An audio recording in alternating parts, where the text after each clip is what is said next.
വാസ്തവമായിട്ട് യാതൊരു ബന്ധവുമില്ല. വധശിക്ഷ നടപ്പിലാക്കിയത് സ്വാഗതം ചെയ്യുന്നുവെന്ന് ബി.ജെ.പി. എന്നാൽ ശിക്ഷ നടപ്പിലാക്കുന്നതിൽ കാലതാമസം നേരിട്ടുവെന്ന് ബി.ജെ.പി. വക്താവ് രാജീവ് പ്രതാപ് റൂഡി പ്രതികരിച്ചു.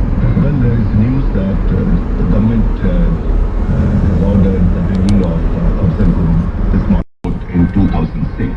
The entire opposition, the entire country has been happy that he should be hanged. This action is delayed, but I'm urging the government to act firmly against terror. The hanging of Afzal Guru, though delayed, but we still feel that we have been wanting and waiting for it for a long time. आज सुबह ऐसी जानकारी मिली है कि अफजल ഗുരുവിനെ തൂക്കിലേറ്റിയതെന്ന് ആഭ്യന്തരമന്ത്രി സുശീൽ കുമാർ ഷിൻഡെ പറഞ്ഞു. കശ്മീരിലെ സ്ഥിതിഗതികൾ സൂക്ഷ്മമായി നിരീക്ഷിക്കുകയാണെന്നും അദ്ദേഹം പറഞ്ഞു.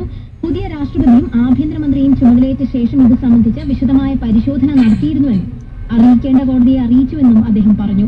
ഈ മാസം 3-ാം തീയതിയാണ് രാഷ്ട്രപതി ദയാഹർജി തള്ളിയതെന്നും 4-ാം തീയതി തന്നെ വധശിക്ഷ നടപ്പാക്കുന്ന ഉത്തരവിൽ താൻ ഒപ്പുവെച്ചുവെന്നും ആഭ്യന്തരമന്ത്രി അറിയിച്ചു. ഇതിനുശേഷം ഉത്തരവ് ദില്ലി പോലീസിന് കൈമാറുകയായിരുന്നു. In detail, it took me some time, January, and the file came to me from the President of India on 3rd. On 4th, I signed and was sent execution to the department. Afsal ഗുരുവിന്റെ വധശിക്ഷ നടപ്പിലാക്കിയത് തിരഞ്ഞെടുപ്പാണ് നടപടിയെന്നും മനീഷ് തിവാരി പറഞ്ഞു. രവി പ്രതികരിച്ചു. മതേതരത്വവും ജനാധിപത്യവും ശക്തിപ്പെടുത്തുന്നതാണ് നടപടിയെന്നും വയലാർ രവി പറഞ്ഞു.